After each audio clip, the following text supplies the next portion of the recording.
Salve a tutti cari ragazzi, altro tutorial. Parliamo del CrossFit. È un tutorial, è un video a punizione, ve lo dico subito. Molto complesso, tanta gente non ci ha capito niente.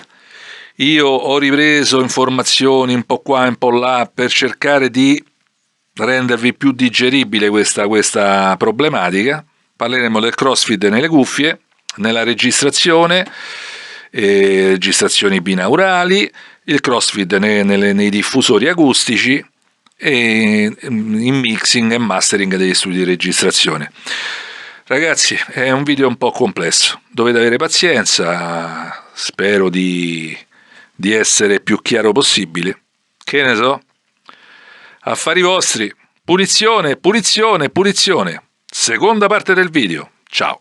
Seconda parte del video. Il CrossFit. Vediamo un attimino di essere chiari e concisi. Vediamo un attimo. Che cos'è? Cos'è il CrossFit naturale? Le registrazioni binaurali, il CrossFit nelle cuffie e nei diffusori, mixing in studio, creare il CrossFit nelle cuffie, eliminare il CrossFit nei diffusori. Che confusione, sì, perché poi alla fine diventa un delirio cosmico qui, E poi CrossFit in cuffia conclusioni. CrossFit naturale. Prima di parlare del CrossFit naturale iniziamo a parlare di definizione di CrossFit. Allora, nella normale vita quotidiana le persone utilizzano vari meccanismi per individuare le sorgenti del suono. Innanzitutto il suono di una sorgente situata per esempio alla destra dell'ascoltatore non solo raggiunge l'orecchio destro, ma attenuato e ritardato viene percepito anche nell'orecchio sinistro. Il livello di attenuazione e il tempo di ritardo di questi suoni forniscono delle importanti informazioni direzionali del suono. Questo è intanto come definizione. Questo in primo luogo. In secondo luogo, le onde sonore vengono in parte assorbite e in parte riflesse dai tessuti della testa. Quindi le riflessioni dei padiglioni auricolari interferiscono con le onde sonore che entrano direttamente nel canale uditivo e amplificano o attenuano componenti di frequenze specifiche. Poiché queste riflessioni dipendono dalla direzione dell'onda sonora, quindi il cambiamento della risposta in frequenza, quindi il colore del suono, cambia con la direzione della sorgente. Quindi questo è importante come definizione. In terzo luogo, i riflessi delle onde sonore, per esempio delle pareti e del soffitto e del pavimento di una stanza d'ascolto, producono un certo riverbero che trasmette un'ulteriore sensazione di spazio e quindi anche di localizzazione. Quindi le informazioni ottenute da questi meccanismi vengono ulteriormente affinate dai movimenti della testa. Quindi i cambiamenti nei livelli sonori, il tempo di ritardo e il colore del suono affinano il senso dell'orientamento. Quindi anche il movimento della testa localizza il suono. Quindi questa è una definizione, diciamo, di CrossFit. Adesso andiamo qui, prima scheda, il CrossFit naturale. Le condizioni: ascolto dal vivo, luogo aperto, quindi non ci sono riverberi, riflessioni da parte di pareti, soffitti, quindi stiamo praticamente all'aperto. La localizzazione degli strumenti avviene su due parametri principali: il volume e il ritardo temporale.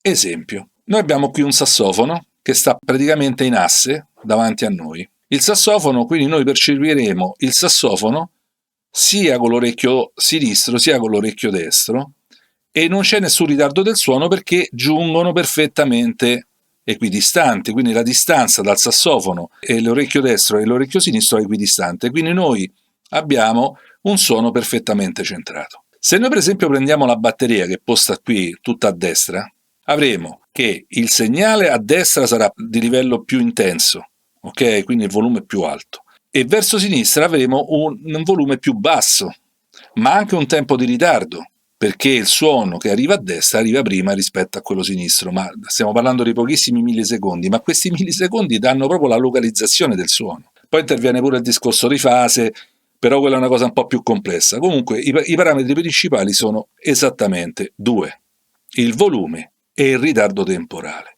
Quindi noi quando ascoltiamo, a un certo punto noi sentiamo localizzati questi strumenti. È ovvio che qui il discorso è proprio molto evidente perché abbiamo un ascolto dal vivo, ok? Quindi sono sorgenti coerenti, ognuna è una sorgente a sé, e stiamo parlando di un luogo aperto, quindi non abbiamo riflessioni che potrebbero ingannare la percezione della localizzazione degli strumenti.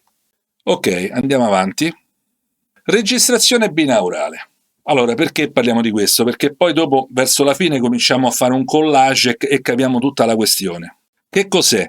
La registrazione binaurale viene effettuata generalmente mediante una testa artificiale, quindi al 90% dei casi si utilizza una testa artificiale. Tale registrazione riproduce fedelmente la realtà. Per esempio, vediamo qua un esempio qui, questa c'è un'orchestra, questa è la testa artificiale, quindi questa registra perfettamente la realtà, quindi canale destro e canale sinistro, simulazione della testa, eccetera, eccetera. Quindi noi quindi abbiamo fedelmente la realtà con volumi, ritardi e fase, quindi registra il crossfeed naturale.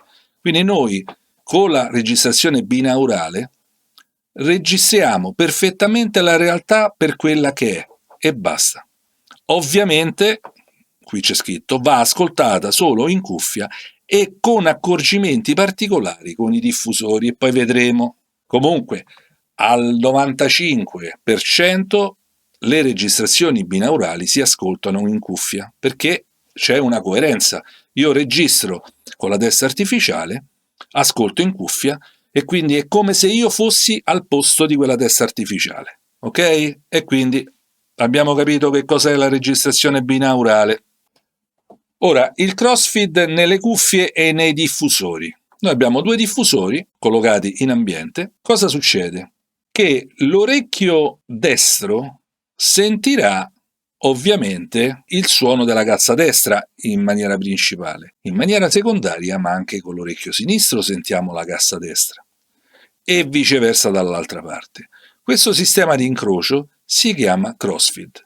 Poi intervengono anche le riflessioni delle pareti, qui si vedono sulle pareti, però anche il pavimento e il soffitto. Quindi noi abbiamo un insieme, cioè l'orecchio destro non ascolta solamente direttamente la cassa destra, ma ascolta anche in parte con un ritardo e con un'attenuazione anche la cassa sinistra, e in più ascolta con dei ritardi maggiori e con delle attenuazioni maggiori le riflessioni del pavimento, delle pareti e del soffitto. Vediamo qui, nei diffusori abbiamo il crossfit diretto e per riflessione, quindi diretto è quello diretto delle casse, e poi per riflessioni, parete, soffitto e pavimento. Nella cuffia invece il crossfeed non esiste, perché noi ascoltiamo con l'orecchio destro il canale destro e basta, e con l'orecchio sinistro il canale sinistro.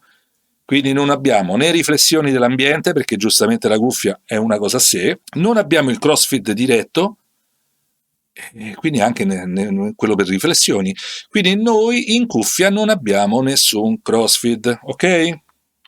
Andiamo avanti. Mixing in studio. Il mixing e il mastering negli studi di registrazione è al 99% dei casi effettuata davanti a diffusori monitor near field. Near field vuol dire campo vicino, cioè praticamente l'ascoltatore, cioè il tecnico del suono, il fonico, sta praticamente a circa 1 metro e mezzo dai diffusori, anche 2 metri, ma stiamo parlando sempre di near field, quindi sta davanti a un mixer e ha questi due monitor o più monitor a seconda dei vari tipi di ascolto, ma questi diffusori sono in campo vicino. Ma che succede quando noi missiamo, facciamo il mastering in studio? L'ascolto del tecnico del suono è affetto da crossfeed. Quindi quando noi missiamo in studio con dei monitor linearizzati, quello che precisi, noi purtroppo abbiamo il crossfeed, cioè parte del destro va a sinistra e viceversa. Quindi che cosa succede? Che noi quando missiamo il brano, quando facciamo il mastering, noi ascoltiamo con questo, chiamiamolo difetto del crossfeed dei diffusori. Quindi quando noi missiamo in questa maniera, missiamo col crossfeed, in realtà. Noi ascoltiamo e quindi noi diamo una panoramica degli strumenti, dei suoni, il pampottaggio a destra o a sinistra di alcuni suoni con il crossfeed che noi ascoltiamo. Quindi avremo una panoramica sonora di un certo tipo. Quando Noi invece missiamo in cuffia, che il crossfeed non c'è, abbiamo un altro tipo di mixing, dal punto di vista non del suono, ma dal punto di vista di collocazione spaziale. Quindi la cuffia, quando noi missiamo in cuffia o con i diffusori, questo è il dilemma, che è meglio missare in cuffia o con i diffusori? Allora, bisognerebbe avere il monitoraggio di tutti e due i sistemi, sia la cuffia e sia i diffusori. Perché? Perché il mixing in cuffia è chirurgico, quindi noi sentiamo i difetti, l'equalizzazione degli strumenti, analizziamo a livello microchirurgico il missaggio, il suono, ma non la panoramicità, non la spazialità del brano, del missaggio. Invece con i diffusori noi abbiamo una panoramica più coerente, un coinvolgimento, diciamo, spaziale migliore rispetto alla cuffia, perché la cuffia in realtà ha un rendimento spaziale enorme e quindi potrebbe causare dei problemi finali. Esempio, se io misso in cuffia tenderò a avere una spazialità minore rispetto se io misso con i diffusori. Quindi un messaggio in cuffia, se non lo andiamo a sentire con i diffusori, sentiremo con i diffusori un messaggio più chiuso, meno panoramica, meno stereofonia. Ok? Se invece noi missiamo con i diffusori, avendoci anche il crossfit, quindi abbiamo tutto questo problema, noi missiamo in una certa maniera. Quindi se noi ascoltiamo con i diffusori abbiamo una resa, in cuffia abbiamo un altro tipo di resa. Poi vediamo, comincia a essere sempre più complicata qui, andiamo avanti. Creare il crossfit nelle cuffie. Perché bisogna creare il crossfit nelle cuffie? Succede questo. La cuffia, quando noi ascoltiamo, abbiamo detto già in precedenza, noi abbiamo che il canale destro è perfettamente a destra e il canale sinistro è perfettamente a sinistra, quindi il crossfeed non esiste. L'assenza di crossfeed in una cuffia, tutte le cuffie hanno l'assenza di crossfeed, che succede? Che noi al centro abbiamo una sorta di buco, quindi sentiamo una grossissima separazione tra destro e sinistro e la parte centrale, frontale a noi, è come se ci fosse un null, quindi un buco. Quindi per evitare questo buco frontale, che in fase anche di missaggio e in fase d'ascolto potrebbe causare un discorso innaturale dell'ascolto del suono. Attenzione, non parlo di risposta in frequenza linearizzata, io sto parlando solamente della risposta spaziale. Attenzione, perché la linearizzazione della cuffia è una cosa, risposta in frequenza piatta e deve essere piatta, flat, ok? Qui parliamo di risposta spaziale e quindi noi con la cuffia abbiamo un problema, abbiamo un buco in centro, quindi praticamente la parte frontale è come se non ci fosse il suono, quindi noi abbiamo questo suono completamente sia a destra sia a sinistra e il centro praticamente c'è una specie di null. Esistono molti software e hardware che creano il crossfeed nelle cuffie, quindi un crossfeed ovviamente artificiale, cioè nel senso non è che creano proprio un crossfeed naturalissimo. Oddio, ci sono alcuni software che riescono a ottenere anche dei crossfeed naturali, poi lo vediamo. I vantaggi di questi software e hardware che creano questo crossfeed, che eliminano il null, cioè il buco al centro dell'ascolto, che è tipico della sensazione che si ha solo con i diffusori. Purtroppo, la maggior parte di essi, di questi software, purtroppo, modificano in generale la risposta in frequenza della cuffia. Io ne ho provati tanti e sono un disastro, perché è vero che questo buco viene praticamente quasi annullato, questo buco centrale, oppure annullato del tutto. Ma il problema grosso è che purtroppo dico, io non riesco a capire perché fanno queste cose assurde, non tutti, per alcuni, due o tre software non lo fanno, però la maggior parte, eppure i più blasonati software, in gergo attappano questo buco davanti, ma creano una modifica della risposta in frequenza. Quindi io faccio una cuffia, prendo una cuffia lineare, oppure una cuffia che linearizzo, poi applico questo software che mi crea il crossfeed e mi rincasina, tra virgolette, la risposta in frequenza, ma che senso c'ha? E infatti andiamo avanti.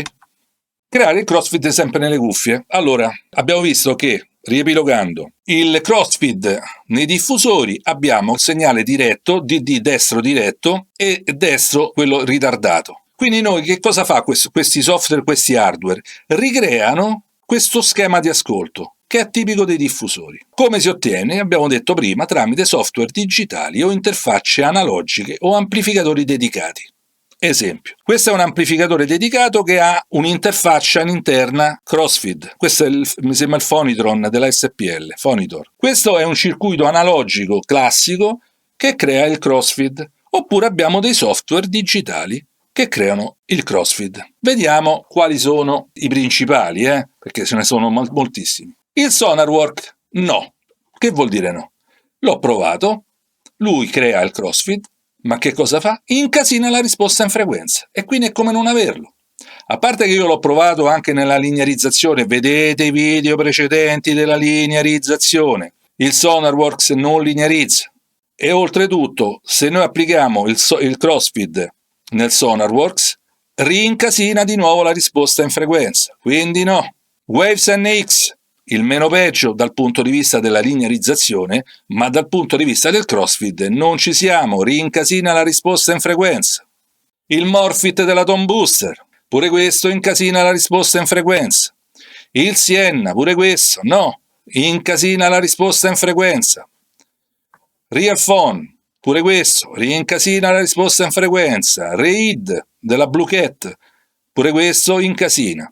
E poi qui Redline 112 dB, pure questo incasina la risposta in frequenza. Quindi questi che c'è scritto no, fanno il crossfeed ma incasinano la risposta in frequenza. Quindi che succede? Che non è un crossfeed naturale, è un crossfeed artificiale e ovviamente crea degli artefatti nella risposta in frequenza, quindi sbilancia l'ascolto. E quindi ecco perché tanta gente, ma io metto il crossfeed, faccio questo, faccio quell'altro, però ascolto diverso, non capisco, suona peggio, suona meglio, non ci si capisce più niente di questa cosa. Gli unici che si salvano è il can opener e il BS2BR Ni. Ho detto Ni perché non è proprio molto efficace sul discorso del crossfeed.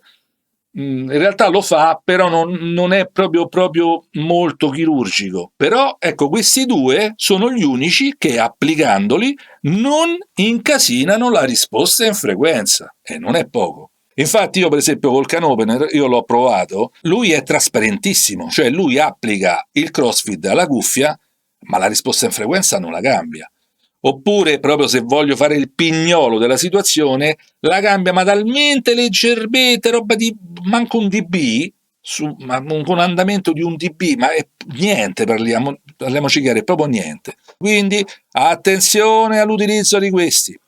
Questo qui, l'SPL Phonitor, non l'ho provato, non ho avuto l'occasione di provare questo amplificatore che ha il crossfeed incorporato e nemmeno queste interfacce analogiche. E fino a qui ci siamo. Andiamo avanti. Come eliminare il crossfeed nei diffusori? Sì, perché il crossfeed nei diffusori si può eliminare. Allora, l'Ambiophonic, se non erro, ha creato un software di eliminazione del crossfeed nei diffusori, ma c'ha una marea di problemi, quindi non so adesso come stanno messi a livello di ricerca. Però il metodo migliore dell'eliminazione del crossfeed nei diffusori è quello meccanico, cioè porre tra i due diffusori un pannello fonoisolante e fonoassorbente. E qui vediamo lo schema. Abbiamo questi due diffusori, qui c'è questo pannello che separa il destro e il sinistro e l'ascoltatore si ritrova bello piazzato davanti a questo pannello di spigolo in questa maniera. E questo è l'unico sistema vero che funziona per eliminare il crossfeed nei diffusori. E qui vediamo un esempio all'aperto. Perché all'aperto? Perché è ovvio che il crossfeed poi intervengono pure le riflessioni nella stanza. Quindi questa fotografia qui, fonte Archimago, fa vedere che lui ha messo questo pannello in mezzo ai due diffusori, ma sta in un campo aperto, non sta in un campo diffuso dove ci sono riflessioni di pavimenti. Quindi lui ha un ascolto praticamente qui senza crossfeed. Allora, domanda, dicono, e perché i fonici, i tecnici del suono non missano con questo metodo? Allora, in primo perché è poco pratico missare con quel pannello in mezzo, quindi tu c'hai un mixer sotto, c'è sto pannello in mezzo e stai sempre con sto spigolo di questo pannello e diventa, non lo so, poco pratico, normale, no? A meno che uno non inventa, che so, un pannello sospeso con delle corde e quindi dove sta il mixer automaticamente c'è uno spazio per mettere le mani, perché così questo pannello non cade proprio sopra il mixer, sta tipo a 10 cm dal mixer. Bene o male, un pochino di CrossFit arriva perché giustamente non è un pannello che isola pure in basso dove stanno le gambe e quindi è poco pratico. Poi l'altra cosa qui è perché tutti noi a casa dovremmo ascoltare con questo metodo. Quindi avere sempre questo pannello in mezzo e ascoltare con questo pannello in mezzo. Quindi diventa veramente un bel casotto qui, eh? Andiamo avanti. Ma allora, CrossFit in studio e in casa. Ecco, questo che vuol dire? Se il fonico lavora con il CrossFit in studio, infatti vedete questo, no? Questo c'ha il mixer, questo è un fonico, sta missando un brano, sta facendo il mastering di un brano, lui ha questo maledetto CrossFit, praticamente questo segnale è diretto e questo giallo va all'altro orecchio. Quindi queste due linee gialle è il CrossFit, ok? Quindi che succede? Che se il fonico missa e masterizza, fa il mastering di un brano, avendoci l'ascolto in CrossFit con queste casse, e noi ascoltiamo con il CrossFit dentro casa, allora che cosa succede? Si sommano gli errori di CrossFit? Oppure rimaniamo nel dominio del CrossFit pure noi avendoci l'ascolto dentro casa? Qui ci sarebbe da parlare ore e ore su questo qui. Io mi fermo qui perché tanto noi parliamo di cuffie e quindi stiamo buoni così. Però qui c'è un problema che va risolto. Quindi dici, ma se lui lavora a missa con il CrossFit, noi per ascoltare come ha missato lui, con lo stesso sistema d'ascolto che ci ha avuto lui, dovremmo mettere il pannello in mezzo? Oppure lo ascoltiamo col CrossFit della stanza, con le riflessioni e tutto quanto? Boh, che ne so. Ok, qui ci sarebbe da parlare, ho detto, un'ora e più. Andiamo avanti. Ora, CrossFit in cuffia, conclusioni. Riepiloghiamo. Quando usiamo le cuffie, mancano tutti i meccanismi di ascolto direzionale. E questo l'abbiamo visto. Il suono proveniente dall'orecchio destro non raggiungerà mai l'orecchio sinistro e i riflessi dei padiglioni auricolari non interferiranno con l'onda sonora originale. Questo in parte, perché in parte, poi lo vediamo perché. Inoltre le cuffie sono attaccate direttamente alla nostra testa, quindi i movimenti della testa non aggiungono informazioni e quindi anche il riverbero non è presente. Quindi noi infatti quando ascoltiamo con la cuffia, se noi muoviamo la testa non è che cambia il suono rimane sempre concentrato in quella maniera, ma è normale. E poi il riverbero non è presente perché la cuffia non ha l'iterazione con la stanza. Di conseguenza, il suono udito dalle cuffie sembra aderire all'interno della nostra testa e alle nostre orecchie e si crea un campo sonoro innaturale. Praticamente quel buco in mezzo, ok? Quindi al cervello mancano gli indizi logici per la direzione e questo si traduce inconsciamente in uno stress mentale. E sì, perché quando noi abbiamo un campo davanti che è nullo, sì, è molto scenico l'ascolto, quindi molto spaziale, però a lungo andare crea stress, ok? Specialmente per chi fa il fonico, chi missa in cuffia, ok? In linea di principio, gli elaboratori del suono digitali possono simulare tutti i meccanismi per l'ascolto direzionale, ma per ottenere un buon risultato è necessaria una complessa calibrazione individuale. In particolare, le riflessioni dei padiglioni auricolari sono molto complesse e specifiche per ogni ascoltatore. Ecco perché ritorniamo alla calibrazione di tipo 1 e di tipo 2, che viene fatta in studio da me, e quindi viene utilizzata una sonda all'interno dell'orecchio e quindi prende in considerazione anche le riflessioni del padiglione, ok? E questo andate a vedere calibrazione tipo 1 e tipo 2. Fortunatamente l'informazione direzionale media, quindi quella fondamentale, è fornita dal ritardo temporale e dal livello di attenuazione dei suoni che raggiungono l'orecchio opposto. Un filtro CrossFit, quindi o digitale o analogico che sia, può simulare elettronicamente questo processo e con attenuazione e ritardo adeguati. Quindi aggiungere parte del segnale audio destro al canale sinistro e viceversa riduce notevolmente i sintomi negativi dell'ascolto in cuffia, cioè praticamente elimina questo maledetto buco che abbiamo in mezzo. Quindi abbiamo un ascolto più naturale, molto simile ai diffusori. Oh, una cosa importante, Quando utilizzare il software che crea il CrossFeed? Con tutte le musiche, tranne le musiche registrate binaurali. Quindi quando noi abbiamo una registrazione binaurale, la dobbiamo ascoltare per quella che è, senza l'intervento del CrossFeed. Altro sistema, quando non utilizzare il CrossFeed, è ovviamente con i diffusori. È ovvio, no?